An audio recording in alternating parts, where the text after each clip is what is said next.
Thank you for joining us this morning. Last night on President Trump's orders, U.S. Central Command conducted a precision strike in the middle of the night against 3 nuclear facilities in Iran, Fordow, Natanz, and Esfahan, in order to destroy or severely degrade Iran's nuclear program. And as the Chairman of the Joint Chiefs will demonstrate, it was an incredible and overwhelming success. The order we received from our Commander-in-Chief was focused, it was powerful, and it was clear. We devastated the Iranian nuclear program. But it's worth noting the operation did not target Iranian troops or the Iranian people. For the entirety of his time in office, President Trump has consistently stated for over 10 years that Iran must not get a nuclear weapon. Full stop. Thanks to President Trump's bold and visionary leadership and his commitment to peace through strength, Iran's nuclear ambitions have been obliterated. Many presidents have dreamed of delivering the final blow to Iran's nuclear program, and none could until President Trump.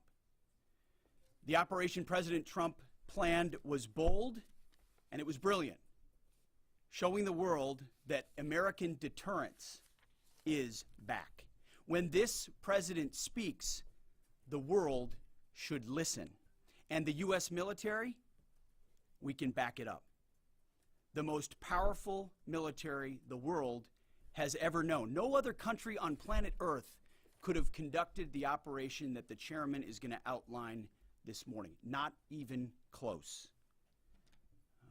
Just like Soleimani found out in the first term, Iran found out when POTUS says 60 days that he seeks peace and negotiation, he means 60 days of peace and negotiation. Otherwise, that nuclear program, that nuclear capability will not exist. He meant it. This is not the previous administration. The President Trump said no nukes. He seeks peace, and Iran should take that path. He sent out a truth last night saying this: any retaliation by Iran against the United States of America will be met with force far greater than what was witnessed tonight. Signed, the President of the United States, Donald J. Trump. Iran would be smart to heed those words. He's said it before, and he means it. I want to give recognition to the Chairman of the Joint Chiefs of Staff, the Joint Staff, General Eric Kurilla at CENTCOM, who did a phenomenal job, he and his staff, all of CENTCOM. Policy, across the board, this was a joint effort, and across the Pentagon effort. I want to recognize the pilots who flew those bombers, who flew those fighters, who flew those refuelers, warriors. I want to recognize the sailors on those destroyers, in those subs, on those carriers, warriors, all of them. I want to recognize our soldiers doing air defense, base defense, QRF, warriors, all of them. Every American involved in this operation performed flawlessly. And I want to give recognition to our allies in Israel as well. This is a plan that took months and weeks of positioning and preparation so that we could be ready when the President of the United States called. It took a great deal of precision. It involved misdirection and the highest of operational security. Our B-2s went in and out of downtown Tehran, of these nuclear sites, in and out and back without the world knowing at all. In that way, it was historic. A strike that included the longest B-2 Spirit bomber mission since 2001 and the first operational employment of the MOP, a massive ordnance penetrator. The mission demonstrated to the world the level of joint and allied integration that speak to the strength of our alliance and our joint forces. As President Trump has stated, the United States does not seek war, but let me be clear. We will act swiftly and decisively when our people our partners or our interests are threatened. Iran should listen to the President of the United States and know that he means it, every word.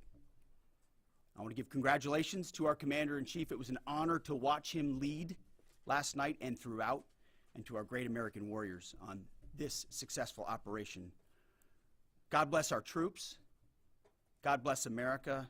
And we give glory to God for his providence and continue to ask for his protection. I turn it over now to the chairman for specifics. Thank you, Mr. Secretary. Thanks for recognizing all of our folks out there doing our nation's work, and nice to see everybody on this early Sunday morning.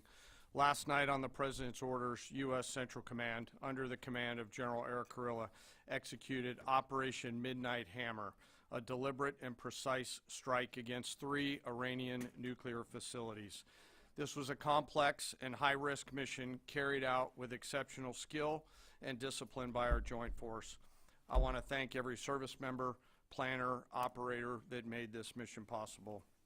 Their actions reflect the highest standards of the United States Armed Forces. This operation was designed to severely degrade Iran's nuclear weapons infrastructure. It was planned and executed across multiple domains and theaters with coordination that reflects our ability to project power globally with speed and precision at the time and place of our nation's choosing. This was a highly classified mission with very few people in Washington knowing the timing or nature of this plan. I'll refer you to the graphic on the side as I walk you through some of the operational details. At midnight Friday into Saturday morning, a large B-2 strike package comprised of bombers launched from the continental United States. As part of the plan to maintain tactical surprise, part of the package proceeded to the west and into the Pacific as a decoy, a deception effort known only to an extremely small number of planners and key leaders here in Washington and in Tampa. The main strike package, comprised of 7 B-2 Spirit bombers, each with 2 crew members, proceeded quietly to the east with minimal communications. Throughout the 18-hour flight into the target area, the aircraft completed multiple in-flight refuelings. Once over land, the B-2s linked up with escort and support aircraft in a complex, tightly timed maneuver requiring exact synchronization across multiple platforms in a narrow piece of airspace, all done with minimal communications. This type of integration is exactly what our joint force does better than anyone else in the world. At approximately 5 p.m. Eastern Standard Time last night, and just prior to the strike package entering Iran, a U.S. submarine in the Central Command Area of Responsibility launched more than 24 Tomahawk land attack cruise missiles against key surface infrastructure targets at Esfahan. As the Operation Midnight Hammer strike package entered Iranian airspace, the U.S. employed several deception tactics, including decoys, as the 4th and 5th generation aircraft pushed out in front of the strike package at high altitude and high speed, sweeping in front of the package for enemy fighters and surface-to-air missile threats. The strike package was supported by U.S. Strategic Command, U.S. Transportation Command, U.S. Cyber Command, U.S. Space Command, U.S. Space Force, and U.S. European Command. As the strike package approached Fordo and Natanz, the U.S. protection package employed high-speed suppression weapons to ensure safe passage of the strike package, with fighter assets employing preemptive suppressing fires against any potential Iranian surface-to-air threats. We are currently unaware of any shots fired at the U.S. strike package on the way in. At approximately 6:40 p.m. Eastern Standard Time, 2:10 a.m. Iran time, the lead B-2 dropped 2 GBU-57 massive ordnance penetrator weapons on the first of several aim points at Fordo. As the President stated last night, the remaining bombers then hit their targets as well, with a total of 14 MOPs dropped against 2 nuclear target areas. All 3 Iranian nuclear infrastructure targets were struck between 6:40 p.m. and 7:05 p.m. Eastern Time. Again, that's about 2:10 in the morning local time in Iran, with the Tomahawk missiles being the last to strike at Esfahan to ensure we retain the element of surprise throughout the operation. Following weapons release, the Midnight Hammer strike package exited Iranian airspace and the package began its return home. We are unaware of any shots fired at the package on the way out. Iran's fighters did not fly, and it appears that Iran's surface-to-air missile systems did not see us. Throughout the mission, we retained the element of surprise. In total, U.S. forces employed approximately 75 precision-guided weapons during this operation. This included, as the President stated last night, 14 30,000-pound GBU-57 massive ordnance penetrators, marking the first ever operational use of this weapon. I know that battle damage is of great interest. Final battle damage will take some time, but initial battle damage assessments indicate that all 3 sites sustained extremely severe damage and destruction. More than 125 U.S. aircraft participated in this mission, including B-2 stealth bombers, multiple flights of 4th and 5th generation fighters, dozens and dozens of air refueling tankers, a guided missile submarine, and a full array of intelligence, surveillance, and reconnaissance aircraft, as well as hundreds of maintenance and operational professionals. As the Secretary said, this was the largest B-2 operational strike in U.S. history and the second longest B-2 mission ever flown, exceeded only by those in the days following 9/11. Well prior to the strike, General Kurilla elevated force protection measures across the region, especially in Iraq, Syria, and the Gulf. Our forces remain on high alert and are fully postured to respond to any Iranian retaliation or proxy attacks, which would be an incredibly poor choice. We will defend ourselves. The safety of our service members and civilians remains our highest priority. This mission demonstrates the unmatched reach, coordination, and capability of the United States military. In just a matter of weeks, this went from strategic planning to global execution. This operation underscores the unmatched capabilities and global reach of the United States military. As the President clearly said last night, no other military in the world could have done this. I join the President and the Secretary in being incredibly proud of the air crews, naval forces, cyber operators, planners, and support teams, and commanders who made this mission possible. It is their skill, discipline, and teamwork that makes this operation possible. I am particularly proud of our discipline related to operational security, something that was of great concern to the President, the Secretary, General Kurilla, and me, and we will continue to focus on this.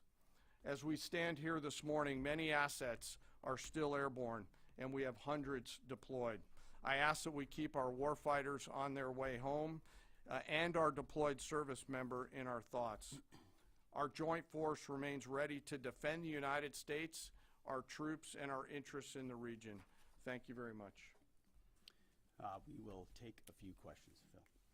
Me? Yeah. So, is regime change off the table, Mr. Secretary? And to the Chairman, you said the battle damage assessment is still ongoing, but do you believe that some nuclear capability in Iran remains? This mission was not and has not been about regime change. The President authorized a precision operation to neutralize the threats to our national interests posed by the Iranian nuclear program and the collective self-defense of our troops and our ally Israel. Thanks for your question. I think BDA is still pending, and it would be way too early for me to comment on what may or may not still be there. But thanks for the question. Green. Green. No, behind you. Excuse me, Mr. Secretary, can you tell me, was there a particular moment when the president decided to pull the trigger on this operation where he said, now, rather than being, something in the holster, now we're going to pull the trigger on it? I would just say, having the opportunity to witness his leadership, he was fully committed to the peace process. Wanted a negotiated outcome, gave Iran every single opportunity, and unfortunately was met by stonewalling, which is why he gave them plenty of time to continue to come to the table and give up enrichment, give up the nuclear program. But there was I won't say the particular moment, there was certainly a moment in time where he realized that it had to be a certain action taken in order to minimize the threat to us and our troops. Yeah. General, you say that General Kurilla increased force protection in Iraq, Syria, and Gulf, in those areas. Were they given any advance warning the attacks were coming? And also, Mr. Secretary, when were congressional leaders notified? How long before the attacks took place? Sir, to your first question, the risk has clearly been rising over the last few weeks in the region. Based on that, and not a particular awareness of this operation, we've made smart decisions to minimize the risk to U.S. forces in the region. So they were given no advance warning? No, sir. In congressional... They were notified after the planes were safely out. Well, we complied with the notification requirements of the War Powers Act. After the attacks, they were notified? They were immediately thereafter. Yes. Thank you, Secretary. Two quick questions. Do you believe you completely destroyed Iranian nuclear program? And how about Iranian ballistic missiles? Your ally Israel always saying that is biggest threat. And second question is very important. What will be your next step if Iran or militias under Iranian influence in the region attack U.S. interests or allies in the region? And you can chime in on this too, Mr. Chairman.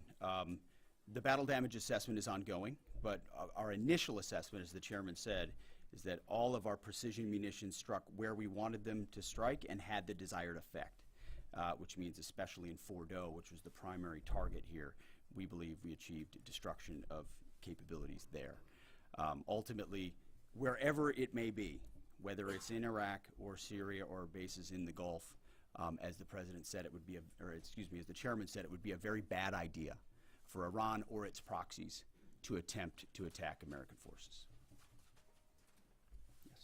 Thank you, Mr. Secretary. Regarding retaliations, Iran and North Korea are cooperating on nuclear and missile development.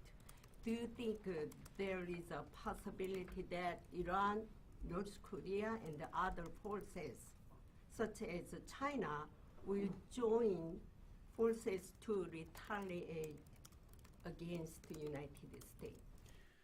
Well, unfortunately, because of the policies under the previous administration, we drove those countries together, and ultimately that creates a challenging environment.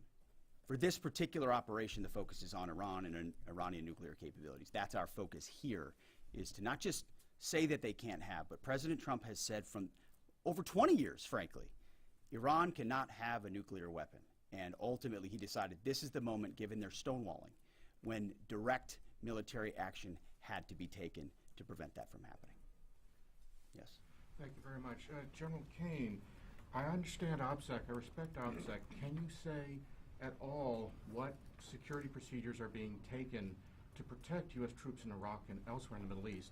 And Secretary Hegseth, as a global war on terrorism veteran, what do you say to veterans who may be concerned the U.S. is getting into another open-ended war in the Middle East over weapons of mass destruction? Thanks, sir, for the question. I won't comment on what force protection measures are being taken in the region. What I will say is we're being proactive and not reactive, and being very thoughtful about ensuring that we do all that we can to protect our forces out there. And I would just say, as the president has directed and made clear, this is most certainly not open-ended. It doesn't mean it limits our ability to respond. We will respond if necessary. The most powerful military in the world is postured and prepared to defend our people. But what the president gave us, as I said, was a focused, powerful, and clear mission on the destruction of Iranian nuclear capabilities. Those were the targets. That's what was struck. That's what was overwhelming. That's what was overwhelming. That's what the Iranian regime needs to understand, as the president put out last night. He wants peace. There needs to be a negotiated settlement here.